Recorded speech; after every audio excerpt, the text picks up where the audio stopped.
British advanced pain clinic నొప్పి మాయం surgery దూరం ఫర్ అపాయింట్మెంట్స్ 9155515563. నమస్తే, welcome to I dream social spotlight with కవిత.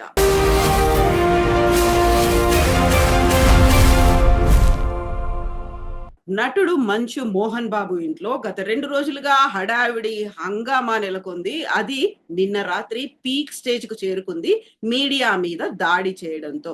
ఇందులో ఓవరాల్ గా ఎవరి తప్పుంది, ఎవరు బాధ్యత వహించాలి, ఎవరి విషయాల్లో ఇంటర్ఫియర్ అవుతున్నారు, మీడియాకు ఉన్నటువంటి రెస్పాన్సిబిలిటీస్ ఏంటి, నటుడిగా ఆయన తీసుకోవాల్సినటువంటి జాగ్రత్తలు ఏంటి? మనతో పాటుగా ఉన్నారు సీనియర్ జర్నలిస్ట్ సి వనజ గారు. వనజ గారు, నమస్కారం. నమస్తే కవిత.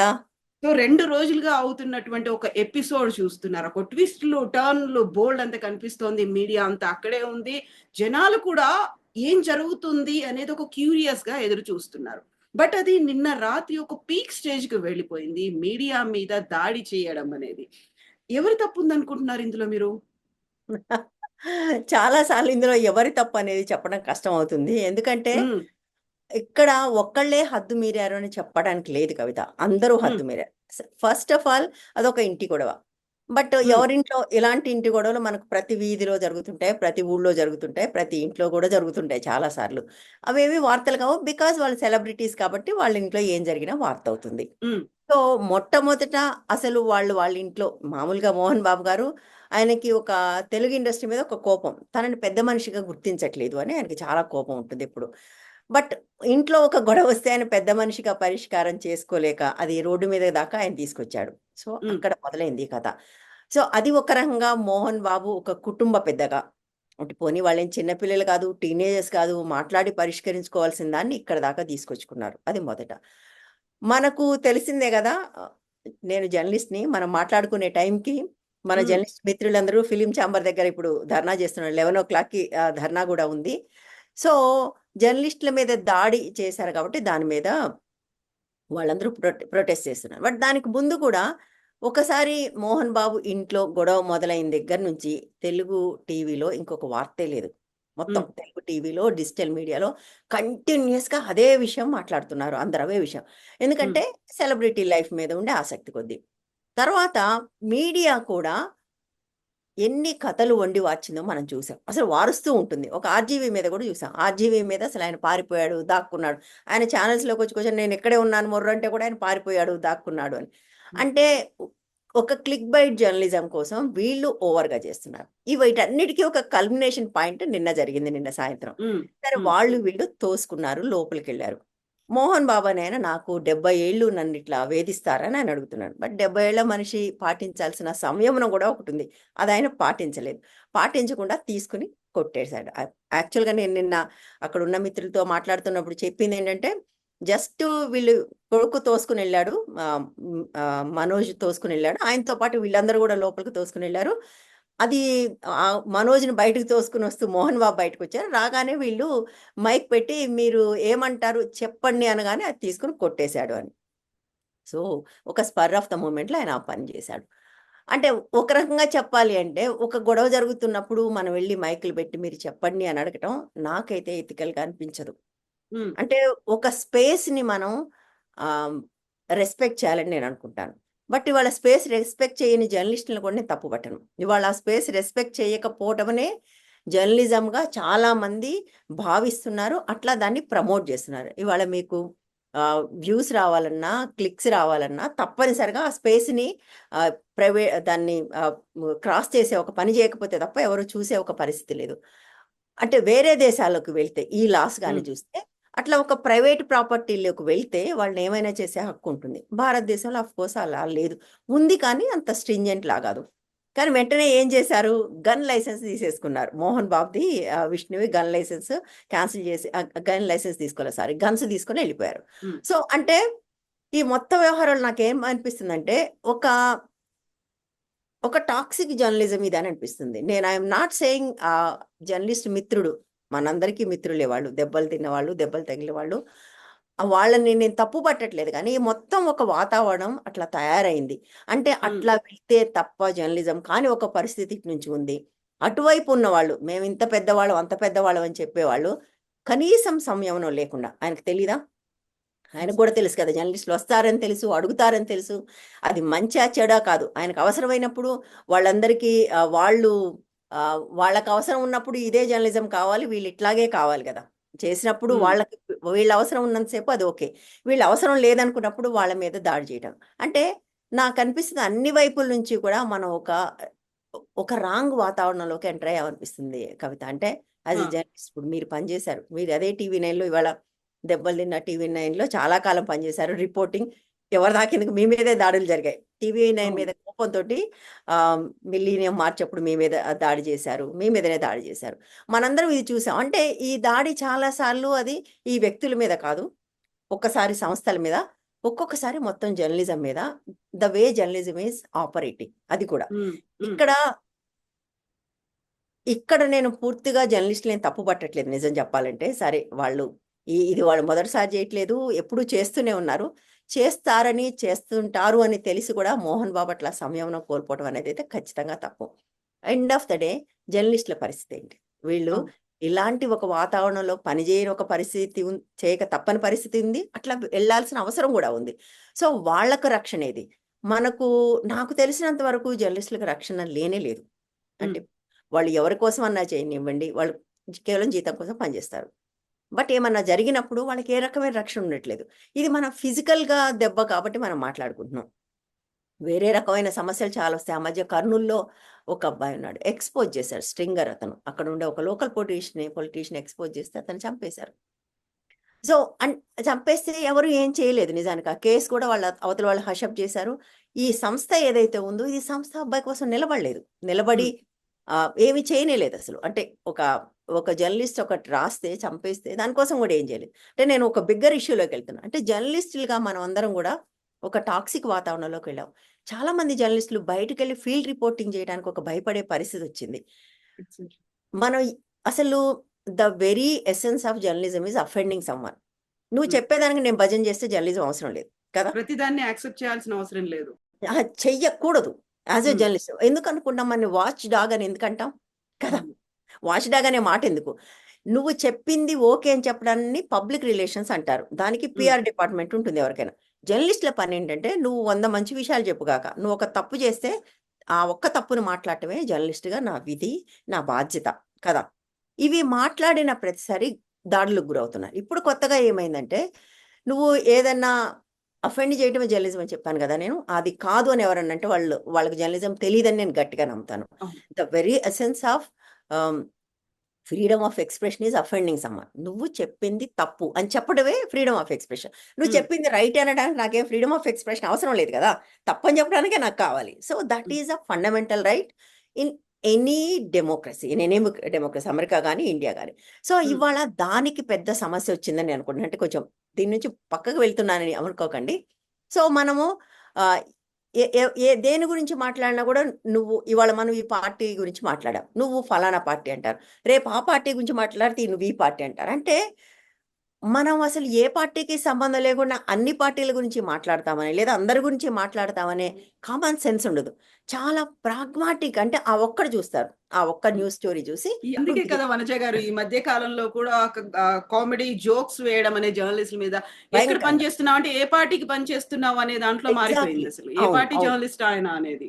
అవును విచ్ ఇస్ అంటే పార్షల్లీ ట్రూ. అది కూడా మనకు తెలుసు. ఎందుకు ఇవాళ ఇండిపెండెంట్ జర్నలిజం లేదా డిజిటల్ జర్నలిజం ఎందుకు పాపులర్ అవుతుంది అన్నది మనకు తెలుసు. ఎందుకంటే దాదాపుగా అన్ని మీడియా సంస్థలు ఏదో ఒక పార్టీకి అనుకూలంగా మారిపోయిన తర్వాత ఆ సమస్య ఖచ్చితంగా వచ్చింది. అన్ని మీడియా సంస్థలు అట్లా ఉన్నాయి. బట్ చాలా తక్కువ మాత్రమే, కొంతమంది మాత్రమే ఏ పార్టీకి అఫిలియేషన్ లేకుండా ఉన్నారు. కానీ వాళ్ళని కూడా వదిలిపెట్టట్లే. అంటే ఏమైందంటే ఆ మొత్తం వాతావరణం అట్లా మారిపోయింది. నువ్వు మాట్లాడితే తప్పకుండా ఏదో ఒక పార్టీకి అనుకూలంగానో అనుకూలంగానే ఈ పార్టీ కోసం మాట్లాడుతున్నావని తప్ప నువ్వు ఒక అంశం కోసమో ఇష్యూ కోసం మాట్లాడుతున్నావని యాక్సెప్ట్ చేసే పరిస్థితి దాటిపోయింది. So coming back to Mohan Babu issue, మళ్ళీ మోహన్ బాబు ఇష్యూ దగ్గరకు వస్తే ఇప్పుడు ఆ పిల్లోడికి దెబ్బ తగిలింది. నిజానికి చాలా చాలా తీవ్రమైన గాయమైంది కంటికి దీనికి మధ్యలో. కాస్మెటిక్ సర్జరీ చేయాలంటున్నారు. ఐ డోంట్ నో ఎంతవరకు ఆ సంస్థ తన వెంట నిలబడుతుందో నాకు తెలీదు. దానివల్ల వచ్చే ట్రామా, బాధ, మోహన్ బాబు వాళ్ళ ఫ్యామిలీ, ఇదంతా కూడా అంటే ఎక్కడో అందరం దారి తప్పామనిపిస్తుంది కవిత నాకు. ఉమ్, ఉమ్, ఉమ్. సమాజంగానే మనం ఒక దారి తప్పామనిపిస్తుంది. అంటే యా ఒక ఒక సెలబ్రిటీ విడిపోతే మనకు అది వార్త. ఆ వార్తను వారం రోజులు రుబ్బుతాం. వాళ్ళు పెళ్లి చేసుకుంటే వారం రోజులు రుబ్బుతాం. ఒక ఫ్యామిలీలో గొడవ అయితే వారం రోజులు రుబ్బుతాం. అంటే I miss my olden days of print journalism. అంతా అయిపోయాక ఉమ్, సాయంత్రం కూర్చొని తీరిగ్గా ఆలోచించుకుని ఒక పీస్ రాస్తాం మొత్తం మీద కదా. ఒక నాన్ జడ్జిమెంటల్ పీస్ రాయటానికి ట్రై చేసేవాళ్ళం. ఇప్పుడు అసలు లేదు. కంటిన్యూస్గా జడ్జిమెంట్స్ మనం పాస్ ఆన్ చేస్తూ ఉంటాం. ఇప్పుడు చూడండి సోషల్ మీడియాలో ఎంతమంది ఆల్రెడీ కొన్ని యూట్యూబ్ ఛానల్స్ ఊరు పేరు లేని యూట్యూబ్ ఎవరో ఒకళ్ళు సైడ్ తీసుకుని ఇందులో మంచు విష్ణు తప్పనేది ఒకళ్ళు, మనోజ్ తప్పని ఒకళ్ళు, వీళ్ళే తీర్పులు కూడా ఇచ్చేస్తున్నారు సో ఎవరు తప్పలేదు. జడ్జిమెంట్లు ఇచ్చేస్తున్నాం మనం. జడ్జిమెంట్లు పాస్ ఆన్ చేస్తున్నారు. ఎవరి జడ్జిమెంట్కి వాళ్ళు వాళ్ళు ఏమనాలి, దానికి అవసరమైన ఆర్గ్యుమెంట్స్ మసాలా కూడా అంతా రెడీ, చేస్తున్నారు. మసాలా రెడీ అయిపోతుంది. నేను చాలా మర్యాదగా అన్నాను ఆర్గ్యుమెంట్స్ అని. యాక్చువల్గా వాళ్ళు చేస్తున్నది మసాలా దట్టించడమే. మసాలా దట్టించి వాళ్ళు అక్కడ జరిగింది ఇక్కడ ఏంటి ఉమ్, ఇదంతా. ఈ జర్నలిజం ఇట్లా అయిపోయిందని కొంచెం బాధగా అనిపిస్తుంది నాకు. ఉమ్. Yeah. సో ఇప్పుడు మోహన్ బాబు ఇష్యూకి సంబంధించి చూస్తే ఇండస్ట్రీకి పెద్దగా కావాలి, లేకుంటే ఒక సీనియర్ మోస్ట్ నటుడు, వెటరన్ ఆర్టిస్టు, అందులో విష్ణు కూడా మాకి ప్రెసిడెంట్ అయ్యి ఉన్నారు. సో ఆయన ఏంటంటే ఇండస్ట్రీలో ఆర్టిస్టుల దగ్గర ఏమైనా సమస్యలు వస్తే నా దగ్గరికే వస్తారు, నేను తీరుస్తాను అనుకున్నప్పుడు యూజువల్ గానే ఒక సెలబ్రిటీ అనగానే ఏమవుతుంది అనే క్యూరియాసిటీ అనేది ఉంటుంది, దాన్ని మనం చూపించాలి అనేటువంటి ఒక ప్రెషర్ కూడా ఆర్గనైజేషన్స్ దగ్గర నుంచి ఉంటుంది, జర్నలిస్టుల మీద అదే ఒత్తిడి అనేది. మనం మిస్ అవుతే మళ్ళీ మనం రెస్పాన్సిబిలిటీ, మనం ఆన్సరబుల్ గా ఉండాలి, వాళ్ళు చేశారు మనం చేయలేదు, ఎందుకు మిస్ అయ్యాము, ఈ ప్రెషర్స్ ఇవన్నీ ఉన్నప్పుడు సో మోహన్ బాబు కూడా ఒక రియాక్షన్ అనేది ప్రాపర్ గా లేదు అనేది వాళ్ళు ఖచ్చితంగా తీసుకెళ్తేనే.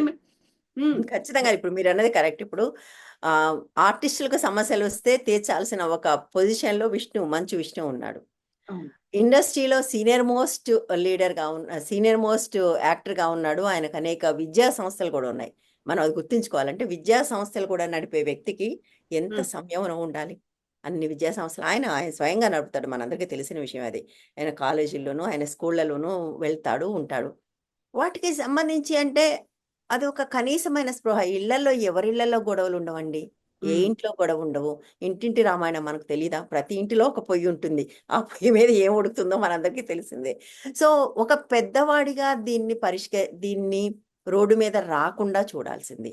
ఉమ్. ఇద్దరు బౌన్సర్లను పెట్టుకుని వాళ్ళు ఒకళ్ళనొకళ్ళు కొట్టుకుని ఒకళ్ళనొకళ్ళు తోసుకుని ఐఎమ్ ఫీలింగ్ సో సాడ్. అందులో చిన్న పిల్లలు కూడా, పసిపిల్లలు కూడా ఉన్నారు. ఇప్పుడు ఎగ్జాక్ట్లీ. ఆ మనోజ్కి ఒక 3-4 ఏళ్ల కొడుకు, ఇప్పుడు నెలల పాప ఉంది. సో ఈ మొత్తం అంటే ఒక పిల్లలున్నారు. వాళ్ళందరూ ఏమైపోతున్నారు? ఎట్లా ఫీల్ అవుతున్నారు? ఇంకా అన్నిటికంటే ఘోరం ఏంటంటే నేను జర్నలిస్టుల వైపు నుంచి తప్పుపడుతుంది. పని మనిషి. పని మనిషిని ఆమెకు తెలియకుండా రికార్డ్ చేసి అదంతా వైరల్ అయిపోయి ఇప్పుడు ఆ అమ్మాయి సూసైడ్ అటెంప్ట్ చేసింది అంటున్నారు. ఏం రైట్ ఉంది మనకు? మన క్లిక్ బైట్ జర్నలిజం కోసం ప్రతి వాళ్ళని అసలు వాళ్ళకు తెలియకుండా రికార్డు చేయటం అనేది నేరం. చాలా మంది జర్నలిస్టులకు ఆ స్పృహ కూడా లేదు. టింగ్ అట్లా ఆపరేషన్స్ చేసేది, లేకుంటే అక్కడ ఏదో అక్రమం జరుగుతోంది, అక్రమ రవాణా జరుగుతోంది. అవును. సో అది అది దాన్నైనా నేను అర్థం చేసుకోగలను. ఇదేంటి అసలు? నిజానికి స్ట్రింగ్ ఆపరేషన్స్ కూడా ఇండియాలో the way they are doing which is not legal. But okay, అక్కడ ఏదో ఒక అన్యాయాన్ని వెలికి తీయటానికి చేస్తున్నారని అనుకుందాం ఫర్ ఆర్గ్యుమెంట్స్. ఇదేంటి అమ్మాయి అక్కడ పనిచేయాల్సిన అమ్మాయి. ఆ అమ్మాయికి తెలియకుండా రికార్డ్ చేసి అది బయట పెట్టి, అంటే కనీసం ఒక సామాజిక స్పృహ గురించి మాట్లాడతాం కదా పొద్దున్న లేస్తే. మనం అందరం సమాజం మంచి కోసమే జర్నలిజం అని నమ్ముతాం కదా. ఇప్పుడు నువ్వు నేను మనందరం జర్నలిజంలోకి ఎందుకు వచ్చాం? ఏదో సమాజానికి మంచి చేయాలి, అన్యాయాలను ఎదిరించాలి, లేదా అన్యాయాన్ని ప్రశ్నించాలి, వాస్తవాలు బయట పెట్టాలి. ఇదే అందరి మోటో వచ్చినప్పుడు. కానీ ఇప్పుడు అదంతా మర్చిపోయి ఎంతసేపటికి నువ్వు ఎక్కడ ఏమనాలి, ఏ గాసిప్ పట్టామా ఆ అమ్మాయిని అట్లా చేయటం. నేనేమంటున్నానంటే ఇప్పుడు ఒక అమ్మాయికి తెలియకుండా రికార్డ్ చేసిన నువ్వు దానికి ఏం మాట్లాడతావు? నీ మీద దెబ్బ గురించి మాట్లాడుతున్నావు. అమ్మాయి జీవితం మీద దెబ్బ పడింది కదా. ఈ దెబ్బతిన్న జర్నలిస్టు ఆ రికార్డ్ చేసిన జర్నలిస్ట్ ఒకటి కాకపోవచ్చు. కానీ యాజ్ ఎ జర్నలిస్ట్ ఫ్రాటర్నిటీ నేను మాట్లాడుతున్నాను. మనం ఇది తప్పనకుండా అదొకటే తప్పు ఎట్లా అంటాం? వాళ్ళు దెబ్బ కొట్టడం ఎంత తప్పో ఆ పని మనిషిని రికార్డ్ చేయడం కూడా అంతే తప్పు. అది కంప్లీట్‌గా నాన్సెన్స్. అది జర్నలిజం కాదు, అవి ఎథిక్స్ కాదు. ఓకే, అమ్మాయి వచ్చి ఓపెన్గా నేను మాట్లాడదాం అనుకుంటున్నా అంటే వేరే విషయం. నువ్వు అమ్మాయికి తెలియకుండా చేస్తే అది అమ్మాయి లైఫ్కి సమస్య కదా. అమ్మాయి అక్కడికి వెళ్ళి మళ్ళీ ఎట్లా పనిచేస్తుంది అక్కడ? అవును, అవును, అవును. సో ఇక్కడ ఇంకొక ప్రశ్న కూడా వస్తుంది వనజ గారు. ప్రతిసారి విధి నిర్వహణలో ఉన్నటువంటి జర్నలిస్టుల మీద అటాకులు జరిగితే వాళ్ళ ప్రొటెక్షన్ కోసం కొన్ని చట్టాలు ఉండాలి, వాళ్ళ కోసం అనేది ఇమ్మీడియట్ గా చర్యలు తీసుకునేలా ఉండాలి అనేది, అది ఎక్కడి దాకా వచ్చింది అసలు? ఏమీ లేదు. జర్నలిస్టుల మీద దాడి జరిగితే దాన్ని ట్యాకిల్ చేయడానికి మనకు ప్రత్యేక చట్టాలు ఏమీ లేవు అసలు. అట్లాంటివి లేవు. ఒక మనిషిని ఇంకో మనిషి కొడితే ఏం చట్టం ఉందో అదే చట్టం ఇక్కడ కూడా వర్తిస్తుంది. బట్ మనకు తెలుసు కదా, భారతదేశంలో ఓ మనిషిని ఇంకో మనిషి కొడితే ఉండే చట్టాలు అవి ఎట్లా పనిచేస్తాయి. ఇక్కడ కూడా అంతే పనిచేస్తాయి. అంతకంటే పెద్దగా ఏమైనా చేస్తాయని నేను అనుకోను. ఏం చెయ్యవు కూడా. నేను చెప్పాను కదండి ఇంతకుముందే. ఒక పిల్లోడిని చంపేస్తే కూడా ఏం జరగలేదు. ఎక్స్పోజ్ చేస్తే చంపేస్తే కూడా ఏం జరగలేదు. మనం ఇక్కడ దెబ్బల గురించి మాట్లాడుతున్నాం. మీకేం జరిగింది? మీ మీద అప్పుడు దాడి జరిగితే మీ విషయంలో ఏం సో జరిగింది? ప్రొటెస్ట్లు అవుతాయి, అక్కడ రాస్తారోకోలు చేస్తారు, లేకుంటే ఒక అవును. ధర్నా అనేది ఉంటుంది. అంతకు మించి ఇంకేం జరగలేదు అంతకంటే అసలు. జరగదు. ఏమీ జరగదు కూడా. అంతకంటే ఏం జరగదు కూడా. ఒకప్పుడైతే కొంత బాయ్‌కాట్ చేసేవాళ్ళు. ఇప్పుడైతే ఆ బాయ్‌కాట్ అనే మాట కంప్లీట్‌గా నాన్‌సెన్స్. మీకు గుర్తుంటే ఒక 15, 20 సంవత్సరాల కింద ఇటువంటి దాడి జరిగితే వాళ్ళ వార్తల్ని, వాళ్ళ న్యూస్‌ని కంప్లీట్‌గా బాయ్‌కాట్ చేసేసేవాళ్ళు. అది సినిమా యాక్టర్‌లకి చేసేవాళ్ళు, పొలిటీషియన్స్‌కి, ఒక్కోసారి ముఖ్యమంత్రుల విషయంలో కూడా జరిగేది. ఇదేంటి ఇంకా జర్నలిజం ఎంతో కొంత విలువలతో ఉన్న రోజుల్లో. ఇప్పుడది సాధ్యం కాదు. నువ్వు బాయ్‌కాట్ చేస్తే ఇంకొక ఛానల్ వాడు లేదా ఇంకొక యూట్యూబ్ వాడు ఈ వార్తలు ప్రసారం చేస్తారు. బికాజ్ లేకపోతే వాళ్ళకే ఉన్నాయి కాబట్టి వాళ్ళే చూపించేసుకుంటారు. వాళ్ళే చూపించేసుకుంటారు. తర్వాత ఇంకొకటి, జర్నలిస్టుల మీద దాడులు ఒకప్పటితో పోలిస్తే విపరీతంగా పెరిగాయి. ఉమ్, పెరగటానికి రీజన్ ఇంతకుముందు చెప్పుకున్నట్టుగా జర్నలిజం యాజ్ ఎ ప్రొఫెషన్ బాగా అంటే కరప్ట్ అయిపోవటం. అంటే ఉమ్, జర్నలిజం అనేది ఒక కార్పొరేట్ సంస్థకో, ఒక రాజకీయ పార్టీకో అండగా నిలబడటం మొదలుపెట్టిన తర్వాత ఈ ఈ దాడులు ఇక్కడ మాత్రమే జరగట్లేదు. దేశమంతా జరుగుతున్నాయి. మీకు చాలా చోట్ల ఇప్పుడు రైతుల ఆందోళన దగ్గరికెళ్తే పర్టిక్యులర్ ఛానల్స్ వాళ్ళని రానివ్వలేదు. అర్నబ్ ఉమ్, గోస్వామి, రిపబ్లిక్ టీవీ. ఎందుకంటే వాళ్ళు వీళ్ళ మీద తప్పుడు వార్తలు ప్రసారం చేస్తున్నారు. జీ టీవీ వాళ్ళని లాంటి వాళ్ళని రాలే. మరికొన్ని చోట్ల అట్లా. అంటే ఛానల్స్ కూడా వాళ్ళ ఎజెండాతో ఒక ఉమ్. వాస్తవాన్ని వాస్తవంగా చూపించడం కాకుండా, ఒక ఎజెండాతోటి వార్తలు ప్రసారం చేయటం మొదలుపెట్టిన తర్వాత ఈ దాడులు బాగా పెరిగాయి. వాళ్ళకి మనకు కనపడేది ఫీల్డ్‌లో మనమే గదా. ఆ లోగో అవును, పట్టుకొని కనపడేది మనమే. అవును. ప్రతినిధిగా మనం ఉన్నాం అక్కడ. మనం ఉంటాం కాబట్టి ఈ దాడి మన మీదే జరుగుతుంది. ఉమ్, వాళ్ళ మీద జరగదు, వాళ్ళ మీద చెయ్యలేరు, అవకాశం గూడా లేదు. అంటే వాళ్ళకసల యాక్సెస్ కూడా ఉండదు. ఉమ్, అట్లాంటి చేయడానికి. సో, వాళ్ళకి ఎదురుగా కనపడే జర్నలిస్టుల మీదనే ఈ దాడులు చేస్తారు. నాకేమనిపిస్తుందంటే, సరే ఇక్కడ పొలిటికల్ ఎజెండా లేకపోవచ్చు. ఉమ్, మోహన్ బాబు ఆ క్షణంలో ఆవేశానికి లోనైపోయి అటువంటి పని చేసి ఉండొచ్చు. కానీ ముందు ముందు ఈ దాడులు ఇంకా పెరుగుతాయని నాకనిపిస్తుంది. చాలా ఉమ్, పెరిగే అవకాశం కూడా ఉంది. బట్ జర్నలిస్టుల్ని ఇటువంటి పరిస్థితుల్లో పెడుతున్న వాళ్ళు కూడా ఈ విషయం ఆలోచించాలి. అంటే ఇలాంటి ఉమ్. కండిషన్స్‌లోకి పుష్ చేస్తున్న వాళ్ళు కూడా. ఆ మధ్య కొంతమంది విమెన్ జర్నలిస్టులు వెళ్తే కొడంగల్ దగ్గర వాళ్ళ మీద కూడా దాడి జరిగింది. మనందరం చూసాం. ఇంకా మనందరి మీద జరిగే దాడుల గురించి సరే ఇక్కడ మనం మాట్లాడుకోలేం గానీ, ట్రోల్స్, అబ్యూజివ్ కామెంట్స్ ట్రోల్స్‌లు, అవన్నీ దాడులు, పక్కన అంతే. అబ్యూజ్‌లు. నిన్నెవరో ఉమ్, ఒకాయన చెప్పాడు, "దీన్ని ఎన్‌కౌంటర్ చేసుంటే బాగుండేది నన్ను" ఉమ్, అంటాడు ఓకే. కామెంట్. సో, ఈ స్థాయిలో మనుషులు జర్నలిస్టుల పట్ల ప్రవర్తించడానికి మన కాంట్రిబ్యూషన్ ఏంటి? మనం కూడా ఆలోచించుకోవాలి. ఇక్కడ మనము ఉమ్, అన్నప్పుడు యాస్ జర్నలిస్ట్‌లుగా చాలా మందికి చాయిస్ ఉండదు. బతుకు తెరువిది. అవును. మనం వచ్చినప్పుడు అందరం గూడా దీనితోటేదో సమాజం మారిపోతుందని వచ్చాం గానీ, ఓవర్ ఎ పీరియడ్ ఇది బతుకు తెరువు కింద మారిపోయింది. ఉమ్. మనం ఉద్యోగం చేయాలి, జీతం రావాలి, పని జేయాలి. సో, ఇ నాకు అంటే ఇదంతా మాట్లాడుతుంటే దీనికి పరిష్కారం ఏంటి? బహుశా నెక్స్ట్ క్వెషన్ అదే అడుగుతారు మీరు అవును, అవును. కదా! ఏం ఏం జరగాలసలు? ఏం పరిష్కారం? ఎట్లా మనం దీనికి పరిష్కారం లేదు Kavitha. Um, things are getting rotten and they will get more rotten. అది నాకనిపించేది. ఒక మ్యాడ్ రేస్, ఒక ర్యాట్ రేస్ అనేది తయారైన తర్వాత mad race, rat race, rotten race ఒకటి ఆ! కాదు అది. అందులో ఇంకొకటి కూడా ఉంటుంది. ఇప్పుడు వాళ్ళు పర్సనాలిటీస్, పబ్లిక్ ఫిగర్స్ వాళ్ళు. పబ్లిక్ ఫిగర్స్ కాబట్టి ఏం చేసినా క్యూరియాసిటీ అనేది ఉంటుంది. వాళ్ళు ఇన్సైడ్ చేసుకుంటే పర్లేదు. వాళ్ళంతట వాళ్ళే బయటకొచ్చి బయటకొచ్చారు. మనకు అవును. మీ మీడియాకనేది సమాచారం ఇస్తూ, వాళ్ళు కూడా మెయింటైన్ చేస్తూ ఇవన్నీ చేస్తున్నారు కాబట్టి ఆబ్వియస్‌గా ఎంటర్ అవ్వక తప్పని పరిస్థితి వచ్చింది కదా అనేది ఇంకొక వాదన ఉంటుంది. అవును. డెఫినెట్‌గా అందులో ఏం సందేహం లేదు గానీ, టెక్నికల్‌గా జూస్తే వాళ్ళకి they have no right to enter into the premises. అందులో ఏం డౌట్ లేదు టెక్నికల్‌గా హ్మ్. జూస్తే. బట్ అలాంటి టెక్నికాలిటీస్ పాటించడం మానేసి మనం చాలా కాలం అయింది. అదే ఉమ్, మోహన్ బాబు సినిమా ప్రమోషన్ కోసం అయితే లోపలికి వస్తే ఆయన ఏమనడు, అంటే ఆఫ్ కోర్స్ అప్పుడు ఆయన యాక్సెప్ట్ చేశాడని. ఇక్కడ ఇక్కడ ఆయన అనుమతి లేకుండా ప్రవేశించారు కదా, దట్ ఈజ్ ఆల్సో దేర్. అందులో ఉమ్, ఏమీ సందేహం లేదు కానీ, బట్ అలాంటి టెక్నికాలిటీస్ పాటించడం మనం చాలా మానేసి చాలా కాలం అయింది. ఎవరో ఒక భర్త నా భార్య ఎవరితోనో గదిలో ఉంది అని తలుపేస్తే మన వాళ్ళు వెళ్ళి ఆ తలుపులు తీసుకొని లోపలికి వెళ్తున్నారు. ఉమ్, అండ్ ఏ రకంగా అది జర్నలిజం అవుతుంది? అది నీకు ఏ రకంగా రైట్ అవుతుంది వెళ్ళటానికి? మనం అలాంటి సంఘటనలు కూడా చూసాం.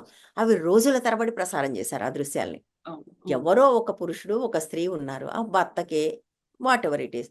భారతదేశంలో out side wedding out side relationships అనేవి చాలా ఎక్కువ అని ఇప్పటికి అనేక సార్లు అనేక సర్వేలు వచ్చాయి.